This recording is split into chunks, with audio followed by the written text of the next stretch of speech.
Hello everyone, welcome to my channel Nutan exam era. Guys, जैसा कि आप लोग को पता है, at the end of every week every Sunday मैं आप लोगों के लिए एक करंट अफेयर्स का सेशन लाती हूँ, जिसमें मैं पूरे वीक के इम्पोर्टेंट करंट अफेयर्स जो आपके एग्ज़ाम पॉइंट ऑफ व्यू और नॉलेज से बहुत ही इम्पोर्टेंट है, वो सब हम डिस्कस करते हैं। तो चले आज इसी के साथ हम आज का सेशन शुरू करते हैं। आज का पहला क्वेश्चन है, player super Dan has taken retirement belong to which field. तो वो कौन सा फील्ड है? Badminton field.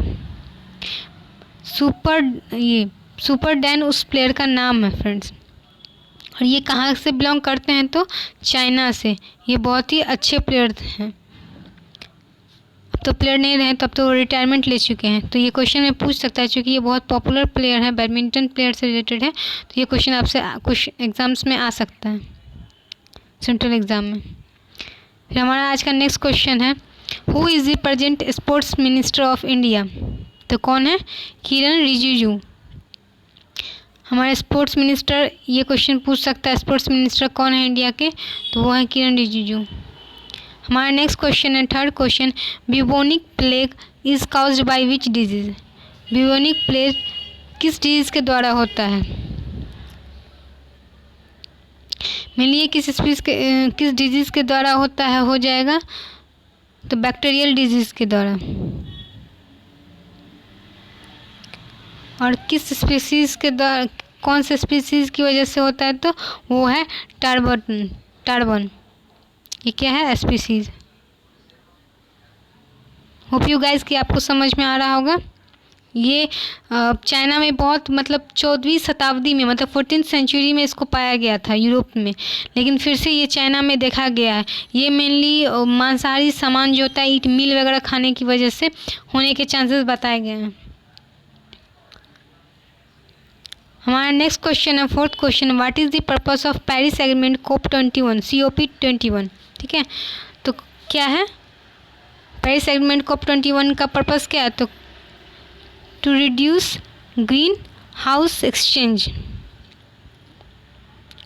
गाइस, इसका मेन पर्पस है, इसमें इंटरनेशनल कंट्रीज़ बैठती हैं इसमें, और पेरिस एग्रीमेंट है जिसमें ये डिस्कस है, आपसे सहमति है सारे कंट्री के बीच में कि हम लोग कार्बन डाइऑक्साइड जो बढ़ रहा है एनवायरनमेंट में, तो हम लोग मिल के कोशिश करेंगे कि उसको कम से कम किया जाए। तो इसी कोशिश के तहत ये पेरिस एग्रीमेंट हुआ था। आज से बहुत साल पहले ही हुआ था, आई थिंक 2015 में ही हुआ था। ठीक है, तो इसका फिर से ये रिसेंटली जो है, इसको फिर से बैठक हुई है इसमें।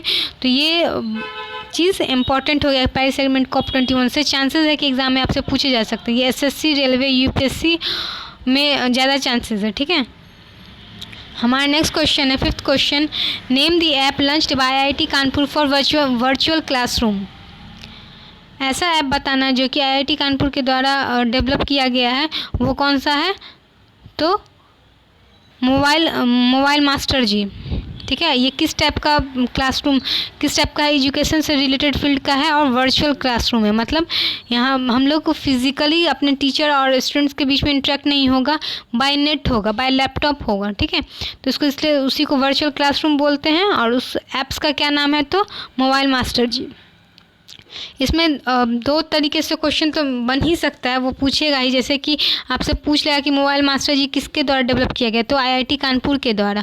और वर्चुअल क्लास या फिर IIT कानपुर वर्चुअल क्लास क्या? तो मोबाइल मास्टर जी। ठीक है, हमारा नेक्स्ट क्वेश्चन है, which Indian player has won podium place in international ultra cycling race. कौन सा इंडियन प्लेयर है जो कि ये इंटरनेशनल अल्ट्रा साइकिलिंग रेस में पोडियम प्लेस मिला है उसको? तो कौन है? भारत पानू। ठीक है फ्रेंड्स, इसमें दो तरीके से इसमें भी क्वेश्चन आ सकते हैं। जैसे ये, हाँ एक चीज़ और, ये जो ना फर्स्ट इंडियन है, इस फर्स्ट इंडियन बन चुके हैं। ये बहुत इंपॉर्टेंट है कि ये आपसे इस तरीके से पूछ सकता है कौन सा फर्स्ट इंडियन करके। तो ये बहुत इंपॉर्टेंट है कि फर्स्ट इंडियन बन चुके हैं जो कि इंटरनेशनल अल्ट्रा साइकिलिंग रेस को जीते हैं इन पोडियम प्लेस। ठीक है, इससे पहले कोई भी इंडियन नहीं जीता था। हमारा नेक्स्ट क्वेश्चन है, where does Sakteng wildlife sanctuary located? Sakteng wildlife sanctuary कहाँ लोकेट करता है? तो कहाँ है? भूटान में। फ्रेंड्स, अगर आपको हमारा वीडियो अच्छा लग रहा हो तो थम्स अप जरूर कर दें। चलिए फिर हम नेक्स्ट क्वेश्चंस पे आते हैं, क्योंकि आपके वीडियो इंपॉर्टेंट हो जाते हैं, क्योंकि आपके लाइक मेरे लिए मोटिवेशन के रूप में काम करता है, और हमें भी पता चलेगा कि आप लोग को कैसा वीडियो पसंद आ रहा है, या कुछ इम्प्रूवमेंट चाहिए तो कमेंट बॉक्स में भी डाल दीजिएगा अपना सजेशन, ठीक है? या कोई भी क्वेरी रहेगा तो पूछ सकते हैं। चलिए हमारा नेक्स्ट क्वेश्चन है, 8th question, which bank launched loan in seconds scheme? कौन सा बैंक जो है लोन इन सेकेंड स्कीम को लॉन्च किया है? तो कौन है? Yes bank. दोस्तों, आप लोग को पता होगा कि येस बैंक जो है एनपीए भी हो चुका था, ठीक है? ये बैंक ख़त्म ही हो जाता अगर इसमें एसबीआई इन्वेस्ट नहीं करता। इसमें एसबीआई ने इन्वेस्ट करा है, ठीक है? इस बैंक में, येस बैंक में, याद रखिएगा, इसमें एसबीआई का इन्वेस्टमेंट है, और एसबीआई येस बैंक का कितना स्टेक्स होल्ड कर रहा है? तो 49%। ये बैंकिंग स्टूडेंट्स के लिए बहुत बहुत ही इंपॉर्टेंट है। ये क्वेश्चन पूछ सकता है। इसमें 3-4 तरीके से क्वेश्चन है कि येस बैंक में एसबीआई का कितना स्टेक होल्ड हो रहा है? तो 49%, ठीक है? लोन इन सेकेंड स्कीम किसके द्वारा लॉन्च किया गया? तो येस बैंक के द्वारा, ठीक? या येस बैंक ने कौन सा ऐसा रिसेंटली स्कीम लॉन्च किया है जिसमें लोगों को लोन बहुत ही आसानी और कम इंटरेस्ट पे उपलब्ध कराया जा रहा है? तो इस टाइप से क्वेश्चन पूछ सकता है, तो वो कौन सा हो जाएगा? येस बैंक हो जाएगा, ठीक है? इसलिए इसको 3-4 तरीके से मैंने बताया कि ये पूछ सकता है कि लोन इन सेकेंड स्कीम किस बैंक के द्वारा लॉन्च किया गया? तो येस बैंक के द्वारा। अगर क्या बोलते हैं, येस बैंक ने ऐसा कौन सा स्कीम लॉन्च किया है जो लोगों को कम से कम इंटरेस्ट रेट पे लोन प्रोवाइड करा रहा है? ऐसा कौन सा बैंक है? तो ये कौन सा स्कीम लॉन्च किया येस बैंक ने? तो लोन इन सेकेंड हो गया। और तीसरा क्वेश्चन ऐसे बन सकता है कि इसमें एसबीआई ने इन्वेस्ट किया है। ये तो नहीं पूछा कि किसने इन्वेस्ट किया, पूछ भी सकता है, ऐसे चांसेस कम है। अगर पूछ भी लिया तो आपको बता दे रही हूँ कि एसबीआई, और कितना स्टेक होल्ड कर रहा है? तो 49%, ठीक है? हमारा नेक्स्ट क्वेश्चन है, which state has reserved seats in private sector for local public? ऐसा कौन सा स्टेट है जो कि प्राइवेट सेक्टर में लोकल पब्लिक के लिए सीट रिज़र्व करवाई है? दोस्तों, ऐसा हमको लगता है ये पहला ही स्टेट होगा, क्योंकि इससे पहले ऐसा कोई भी स्टेट में नहीं है कि प्राइवेट सेक्टर वहाँ लोकल के कुछ मतलब उन लोग के लिए सीट रिज़र्व हो जाए। कि हरियाणा के हैं तो उतना सीट हरियाणा वालों के लिए ही हो जाएगा, ठीक है? लेकिन हरियाणा एक पहला स्टेट बन गया जो कि वहाँ जो भी प्राइवेट सेक्टर कंपनी है उसमें हरियाणा वाले लोगों के लिए फ्रेंड्स 46% सीट रिज़र्व किया गया है, ठीक है? तो इस चीज़ को याद रखिएगा, कम नहीं होता है स्टूडेंट ये अमाउंट। दूसरी बात कि ये मतलब मेरे ख्याल से तो ये अच्छा चीज़ नहीं है, क्योंकि private sector banks private sector obviously private sectors जो होते हैं वो टैलेंट के बेस पे हायर करते हैं, और ज़रूरी भी है किसी भी चीज़ को प्रोग्रेस करने के लिए, ग्रूम करने के लिए टैलेंट का ही ज़रूरत पड़ता है। अगर ऐसे ज़बरदस्ती अगर सीट रिज़र्व कर देते हैं तो इससे हो जाता है कि मतलब जो अनटैलेंटेड है या कम टैलेंटेड अगर लोग हैं उनको सिर्फ हायर करें तो वो सही नहीं होता। अगर हाँ वहाँ बहुत सारे टैलेंटेड लोग ऐसे बैठे हैं, बेरोजगार हैं, तो फिर सही है। एक एज ए लोकल पब्लिक के हिसाब से सोचे तो सही है, ठीक है?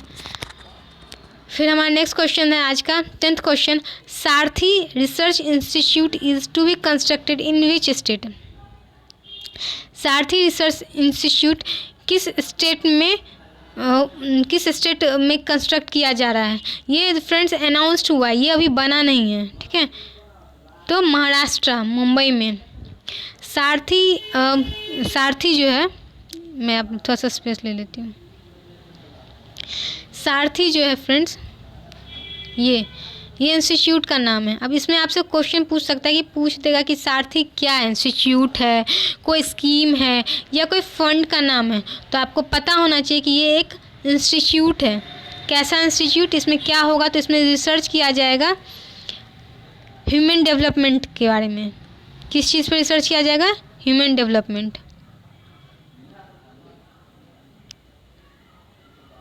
ठीक है? दो चीज़ हो गया इस तरीके से। और किस स्टेट में हो रहा है, तो वो महाराष्ट्र में, और ये पहला इंस्टीट्यूट हो जाएगा जो इस तरह का रिसर्च इंस्टीट्यूट बनेगा। ठीक।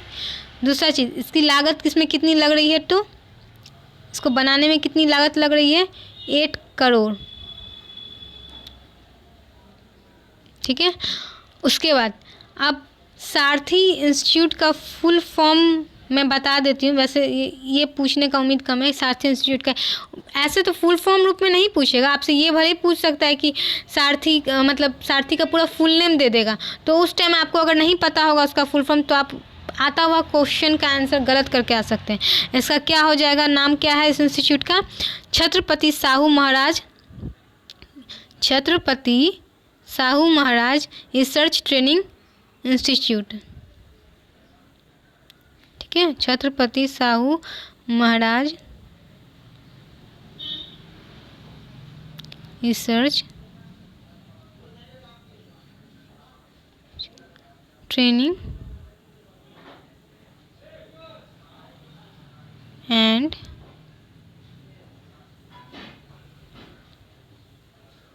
Human development. ये जो एक्स्ट्रा पॉइंट मैं आप लोगों को बताती हूँ फ्रेंड्स, इसको हो सके तो कॉपी में नोट कर लीजिएगा या फिर इसका PDF निकलवा के फिजिकल कॉपी वहीं बगल में लिख लीजिएगा। इससे होगा कि आपका ये कुछ भी पॉइंट छूटेगा नहीं एग्ज़ाम टाइम में, रिवीजन समय में। ठीक है, चलिए फिर हमारा नेक्स्ट क्वेश्चन है, who is the present union minister of food and public distribution. तो कौन है, रामविलास पासवान। देखिए हम लोग के प्रेजेंट अभी फूड एंड अफेयर्स मिनिस्टर कौन है, तो रामविलास पासवान, इसको याद रखिएगा। ठीक है,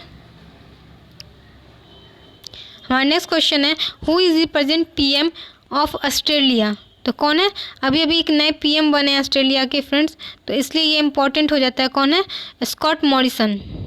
ठीक है ना, तो ये इम्पॉर्टेंट है, इसको याद रखिएगा, इंटरनेशनल न्यूज़ में हो सकता है। हाँ, ये न्यूज़ जो है ऑस्ट्रेलिया से रिलेटेड, ये चाइना जो है हेल्प जो नहीं कर रहा है हांगकांग को, तो ये ऑस्ट्रेलिया PM ने कहा है कि वो हर तरीके से हेल्प करेगा हांगकांग की। उन्होंने कहा है कि वो कोई भी स्टूडेंट्स 5 साल का वीज़ा उन लोगों को आसानी से मिल जाएगा ऑस्ट्रेलिया में पढ़ने के लिए, और चाहेंगे तो फिर वो परमानेंट वीज़ा में भी चेंज हो सकता है। तो वो है स्कॉट मॉरिसन है वहाँ के PM। तो ये न्यूज़ में पूछ सकता है कि ऑस्ट्रेलिया के अभी प्रेजेंट PM कौन है, तो कौन है, Scott Morrison.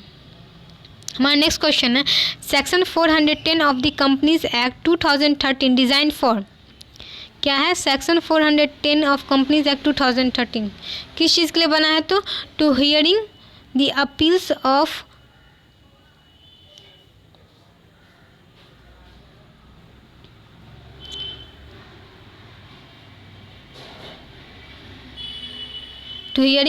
Of national company law appellate tribunal. इसका मतलब ये हुआ, कंपनी से रिलेटेड जो भी इश्यूज़ प्रॉब्लम होते हैं तो इसी एक्ट के तहत उस पर सुनवाई होती है। कोर्ट में कोई भी कंपनी अपना फाइल दर्ज कर सकता है।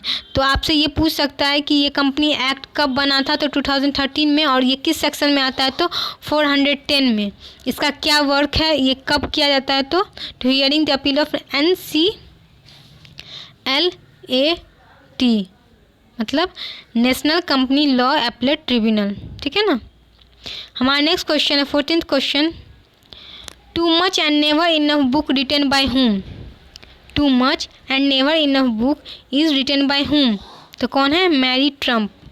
मैरी ट्रम्प कौन है, तो ये ट्रम्प की भाई की बेटी कह सकते हैं। ठीक है, ये जो है मैरी ट्रम्प ने इस बुक में ट्रम्प के बारे में सिर्फ बुराई की है, बहुत सारी बुराइयां की हैं कि वो किस टाइप का, मतलब उसके पर्सनल लाइफ से रिलेटेड, वो उसका बिहेवियर कैसा है, उसको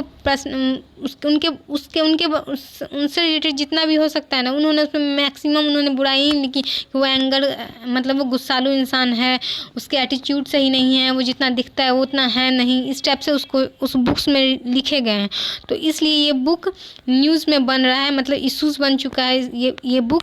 तो पूछ सकता है आपसे कि to much and never enough book किसके द्वारा लिखा गया, तो किसके द्वारा लिखा गया है, मैरी कॉम के द्वारा। नेक्स्ट क्वेश्चन है, और ये कहाँ से बिलोंग करती है अगर पूछता है तो ऑब्वियसली वाला है America. Next question, which type of missile is Akash developed by DRDO. देखिए इसमें 3-4 क्वेश्चन कैसे बनता है। आकाश मिसाइल किसके द्वारा डिज़ाइन किया गया? तो DRDA को द्वारा। ठीक, ये आकाश किस टाइप का मिसाइल है? तो सरफेस टू एयर मिसाइल है। ठीक है, तो ये दो तरीके से क्वेश्चंस बन गए आपके, तो इसको याद रखिएगा। हमारा नेक्स्ट क्वेश्चन है, Samadhan se Vikas scheme is launched by which state? Samadhan se Vikas scheme किस स्टेट के द्वारा लॉन्च किया गया? तो हरियाणा। किस स्टेट के द्वारा? हरियाणा स्टेट के द्वारा। अच्छा, इस स्कीम में है क्या? समाधान से विकास मतलब कोई भी प्रॉब्लम्स जो भी मतलब गवर्नमेंट को लग रहा है तो वो उसमें रिजॉल्व कर रही है गवर्नमेंट। ठीक है, तो इसलिए आपसे स्कीम से रिलेटेड क्वेश्चंस बहुत पूछे जाते हैं, मेंस में पूछा जाता है, बैंकिंग के मेंस में पूछा जाएगा, और नहीं तो फिर ये UPSC, SSC, railway, CDS, NVS, केंद्रीय, ये सब CDS वगैरह सब में पूछा जा सकता है ये वाला क्वेश्चन। तो स्टूडेंट्स ये याद रखिएगा इस क्वेश्चन को। अच्छा, हमारा नेक्स्ट क्वेश्चन है 17th question, what does article 210A says? What does article 21A says? Article 21 क्या कहता है? क्या कहता है? To protect rights to education compulsory to age of 6 to 14 years. ठीक है, आपसे पूछ सकता है क्वेश्चन कि आर्टिकल 21 के क्या है? तो राइट टू एजुकेशन है, कितने से कितने एज के स्टूडेंट्स के बच्चों के लिए? 6 से 14 साल के बच्चों के लिए। ठीक है, ये आर्टिकल बहुत इंपॉर्टेंट है। इसमें क्या, ये आर्टिकल कैसे, इसमें क्या न्यूज़ में आया और मैं क्यों इसको लाई हूँ तो मैं बता देती हूँ दोस्तों। राजस्थान गवर्नमेंट जो है, कुछ चीज़ नॉलेज के लिए भी इम्पोर्टेंट होता है, तो मैं इसलिए जानना भी जरूरी है। राजस्थान गवर्नमेंट ने इस चीज़ को राजस्थान गवर्नमेंट ने एक नया रूल लागू किया है कि बच्चों को सीधे 1 क्लास से एडमिशन कराया जाएगा। ठीक है, तो जब 1 क्लास से एडमिशन कराया जाएगा तो ये तो राइट टू एजुकेशन हनन हुआ ना, वायलेट हुआ ना। 6 से 14 साल का बच्चा जो कि नर्सरी, LKG, कम से कम LKG तो में तो देना ही बनता है, तो बिना LKG में पढ़ाए उसको अगर हम 1 क्लास में डाल देंगे तो बच्चा समझेगा ही क्या? तो इसलिए फिर कोर्ट ने इस चीज़ पे जवाब मांगा है राजस्थान गवर्नमेंट से, कहा है कि क्यों आप ऐसा कर रहे हैं, इससे तो right to education article violate होता है। तो फिर वही लेकिन हाँ, ये आर्टिकल बहुत इंपॉर्टेंट है, इसको याद रखिए कि आर्टिकल 21 एक क्या बताता है, राइट टू एजुकेशन, और कितने से कितने एज के स्टूडेंट्स के लिए? तो 6 से 14 ईयर्स के लिए। हमारा आज सेशन का लास्ट क्वेश्चन है 18th question, theme of India global week क्या है? Theme of India global week 2020 VVI question है फ्रेंड, VVI क्वेश्चन बहुत इंपॉर्टेंट। क्या है? तो be the revival and India better new world. ये PM मोदी के द्वारा इसको ये किया गया, मतलब उसको PM मोदी ने इसको गाइडलाइन करा इसको इंडियन ग्लोबल वीक 2020 को, और उसका थीम है B the revival India and better new world. अच्छा, इसमें इसका ऑब्जेक्टिव क्या है मैं बता देती हूँ। इसका ऑब्जेक्टिव है फ्रेंड्स कि बिजनेस को बढ़ावा देना, सेल्फ बिजनेस, मतलब स्टूडेंट्स जैसे हम लोग आजकल गवर्नमेंट जॉब पे डिपेंडेंट रहते हैं या कुछ भी, तो उस टाइप में नहीं, हर इंसान एवरी स्टूडेंट्स इस तरीके से कैपेबल है कि वो अपना बिजनेस स्टार्ट करे, अपना कुछ स्टार्टअप कर सके। तो इसका मेन फोकस वही है इस इंडिया ग्लोबल वीक 2020 का। ठीक है, और थीम याद रखना तो बहुत वेरी इंपॉर्टेंट है फ्रेंड। तो चलिए, इसी के साथ उम्मीद है कि आपको मेरा वीडियो पसंद आया होगा।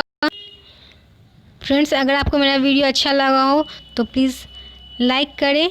अगर आप न्यू इस चैनल पे तो सब्सक्राइब करें और बेल आइकन को दबा लें ताकि आपको इस चैनल की नोटिफिकेशन का अपडेट हमेशा मिलता रहे। Thank you, bye bye guys.